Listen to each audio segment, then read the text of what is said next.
হচ্ছে আমাদের নির্বাচন স্পেয়ারে রয়েছে স্পোর্টস কালচার এবং ফ্যামিলি ভ্যালুস, ডিবেট এবং আনন্দময় শিক্ষা, লার্নিং উইথ হ্যাপিনেস। এটা হচ্ছে আমাদের মূল উপাত্ত, যেটা মাননীয় প্রধানমন্ত্রী সবচেয়ে বেশি পছন্দ করেন। তিনি চান একটি নতুন প্রজন্ম তৈরি হোক যারা শিক্ষাকে আনন্দময় শিক্ষা হিসেবে নেবে। আমরা লার্নিং উইথ হ্যাপিনেস ক্লাস 4-এ ইনক্লুড করছি নতুন কারিকুলামে, স্পোর্টস ক্লাস 4-এ, কালচার ক্লাস 4-এ, এবং আমাদের ফ্যামিলি ভ্যালুজ, রিলিজিয়াস ভ্যালুজ, নৈতিকতা, আদর্শ, এগুলি ক্রমান্বয়ে আমরা সব ক্লাসের বইয়ের মধ্যে ঢুকিয়ে দিচ্ছি। ইতিহাস, নির্মোহ ইতিহাস, যেটা সত্যিকার ইতিহাস, সেটাও আমরা ক্রোনোলজিক্যালি আমরা বই পাঠ্যপুস্তকে দিচ্ছি। মূলত এবারের পাঠ্যপুস্তক অনেকাংশেই পরিমার্য, অল্প সময়ের ভিতরে কারিকুলাম চেঞ্জ করা সম্ভব না। পেডাগজি ইজ এ সায়েন্স, এটা বললেই চেঞ্জ হয় না, এটা করার জন্য সময় লাগে। আমরা ঠিক সেইভাবেই এগোচ্ছি যেন যুগ উপযোগী শিক্ষা ব্যবস্থা পরিবর্তন করা যায়। এখন আসছেন আপনি শিক্ষকদেরকে নিয়ে। আমরা শিক্ষকদের কোয়ালিটি ইমপ্রুভমেন্টকে সবচেয়ে বেশি গুরুত্ব দিচ্ছি এবং টিচার্স ট্রেনিং ইনস্টিটিউটগুলো বাড়াচ্ছি। আমরা বিভিন্ন জায়গায় নতুন মডেলে এগুলিকে করছি।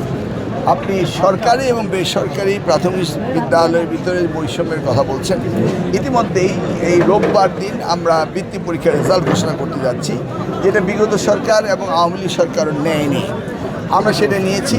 সেখানে কিন্তু আমরা প্রাইভেট স্কুলগুলোকে ইনক্লুড করেছি, তাদেরকে 20% এবং সরকারি স্কুলগুলোকে 80% আমরা দিচ্ছি।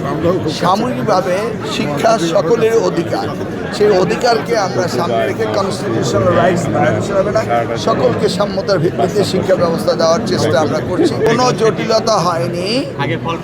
এগুলি হচ্ছে মেল প্র্যাকটিস হতে আমাদের দেশে।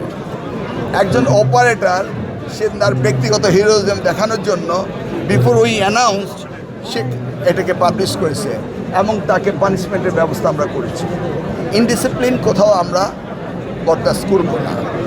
এই ধরনের ঘটনা আর ঘটবে না, দৃষ্টান্তমূলক সাজা দেওয়া হবে। কারণ আমরা পাবলিকলি রেজাল্ট অ্যানাউন্স করবো। আপনার compulsion of all the results, সবগুলি রেজাল্টকে কমপ্লিট না করে একটি রেজাল্ট হয়েছে সেটা সে দিয়ে দিবে, এটা হতে পারে না। আমাদের তো অনেকগুলো রেজাল্ট, তাই না? একটা দিয়ে দিয়েছে, এটার মধ্যে কারোর হস্তক্ষেপ নেই। সেই জন্যই আমরা যেখানে কবলিত হয়েছে সেখানে লোকাল প্রশাসনের সাথে যোগাযোগ করে সেই জায়গায় আমরা পরীক্ষাগুলো বন্ধ করে দিয়েছি। আমাদের বেশ কয়েকটি সেট প্রশ্ন আছে, পরবর্তীতে আমরা মূল পরীক্ষা শেষ হওয়ার পরে সারা দেশে আমরা তাদের পরীক্ষা নিয়ে নেব। না, অভিন্ন প্রশ্নই তো আমাদের কয়েকটা সেট আছে। মনে করেন আপনার সাভারের দুর্যোগ কবলিত, এখানে পরীক্ষা দিতে পারলেন না, সেট নাম্বার 1 সব জায়গায় চলে গেছে। আমি তো সেট নাম্বার 1 আপনাকে দেবো না, আমার সেট নাম্বার 2 রয়েছে, সেট নাম্বার 3 রয়েছে। We are prepared. প্রতিবাদ করলে জরিমানা হয়, এটা আমার জানা নেই। যদি এমন কোনো ঘটনা ঘটে আমাকে জানাবেন। প্রতিবাদই হয়। প্রতিবাদের কারণে এই 5ই আগস্ট হয়েছিল, জুলাই 36 হয়েছিল।